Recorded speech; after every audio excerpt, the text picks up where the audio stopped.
পনি করব, তারপর হচ্ছে এখান থেকে একদম প্রথম থেকে আর এই যে পোরশনটা মানে পনি যেখানে আমরা যেখানে পাফটা করি, পাফের যে ক্রাউন পোরশনটা যতদূর আসি পুরোটাকে মিডল থেকে একটা পুরো লাইন মিডল পার্টিং পুরো করে নেব, দুদিকে ভাগ করে দেব।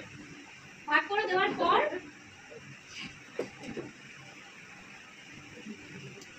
এই হেয়ার স্টাইলের জন্য কি করব, এটাকে অল্প করে এরকম পাতলা পাতলা লেয়ার নেব, ব্যাক কমিং করব, করে এটাকে এখানে আটকে দেব জাস্ট ফর বেস। এই হেয়ার স্টাইলে হবে কোনো পাফ হবে না, ঠিক আছে?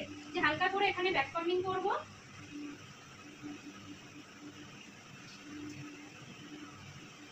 পনিটা করেছি সেখানে আটকে দেব। আচ্ছা, এই হেয়ার স্টাইলিং আমি পুরো করব না, হ্যাঁ আমি জাস্ট টেকনিকটা দেখাচ্ছি, কারণ তারপর ওই টুইস্টিং ব্রেডিংটাও দেখাবো। তো হলো এখানে হালকা করে যদি মনে হয় স্প্রে করার করে নেবে। এইবার হচ্ছে ধরো এই এক সাইডের হেয়ারটা যদি আমি শুরু করি, মিডল পোরশন থেকে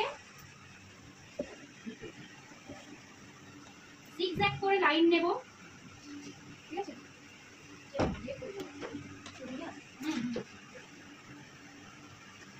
জিগজ্যাগ করে এখান থেকে লাইন নেব, অপোজিট দিকে একটুখানি ব্যাক কমিং করব, সামনে থেকে শাইন স্প্রে করব, একবার টুইস্ট খাওয়াবো, একবার খাইয়ে এখান থেকে লাইনস তুলবো, পরপর লাইনস তুলবো, ব্যাক সাইডে এখানে আটকে দেব, এখানটা সেম জিনিস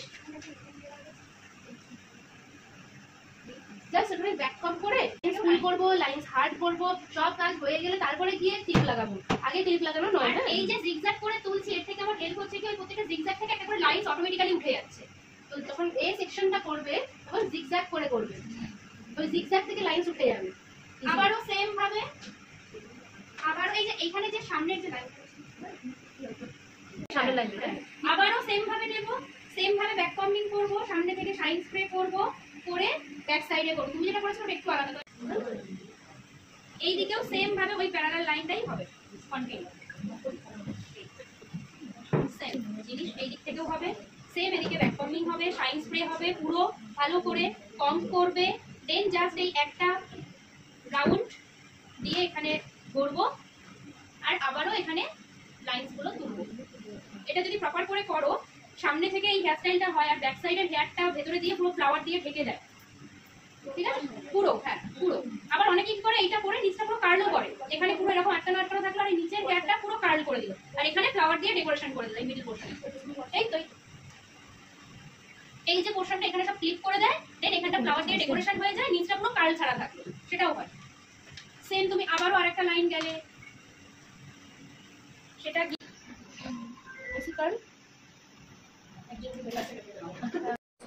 একটা হয় হচ্ছে সাগরবেনির একই সাইড থেকে শুধু আমি জুড়তে থাকবো, মানে এক ব্রেডিং থেকে জুড়বো, হ্যাঁ একই সাইড থেকেই জুড়বো। এখানে যদি মনে হয় হেয়ারে ভলিউম একটু কম আছে, একটু গোড়ায় ব্যাক কমিং করে নেব, সব চুলে ব্যাক কমিং করতেই হবে না, কারণ একটু ভলিউমের জন্য। যদি দেখছো কারুর চুলে করছো প্রচুর ভলিউম আছে, তাকে করবে না ব্যাক কমিং। সাগরবেনি করছো তার চুলে প্রচুর ভলিউম আছে, ব্যাক কমিং করো না, কিন্তু প্রিম্পিংটা করতে হবে।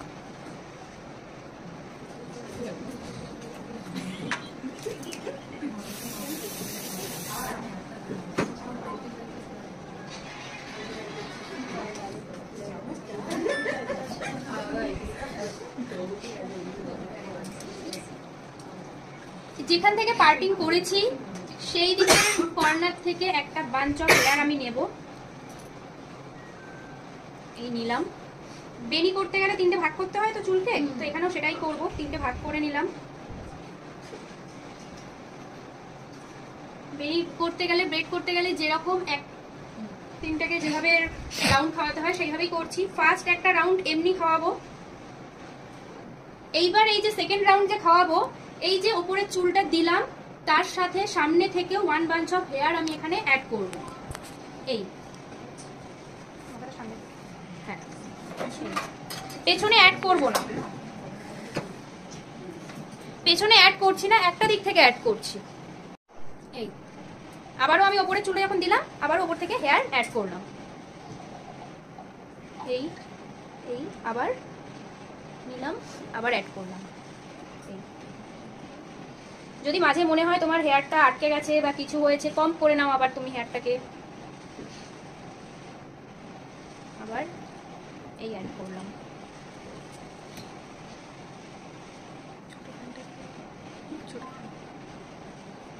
ছোট ছোট ফ্যানটা দাও না, তুমি পুরো ঘেমে গেছো।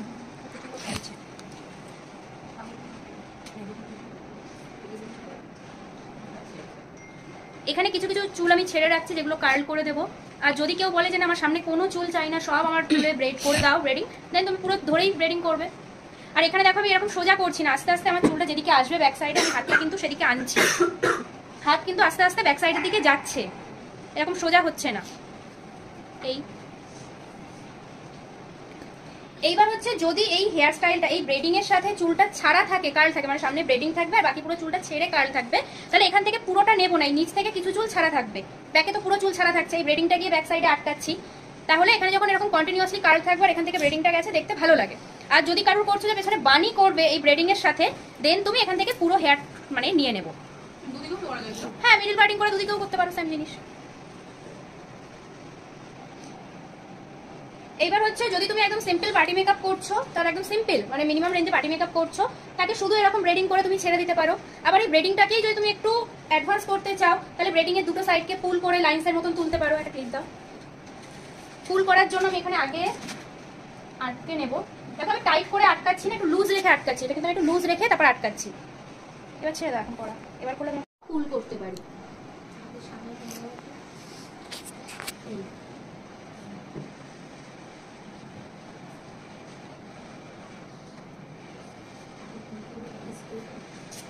হ্যাঁ, আগে পুল দেন স্প্রে, কিন্তু আমি আগে শাইন স্প্রে করেছি।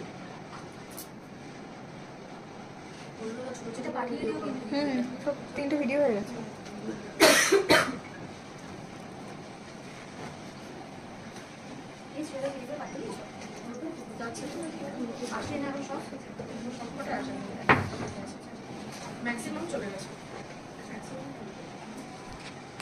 করবে আর এই যে লাইনগুলো পুল করেছো, এই লাইনগুলোকে হার্ড করবে।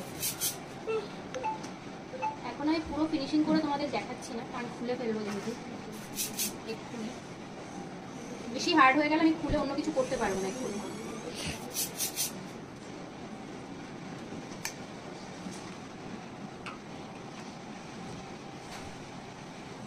তাহলে নর্মাল ব্রেডিংটাই যদি সাগর ব্রেডে তুমি একটু যদি চেঞ্জ করে দাও, একটু যদি লাইনস পুল করো, দেন জিনিসটা চেঞ্জ হয়ে যায়।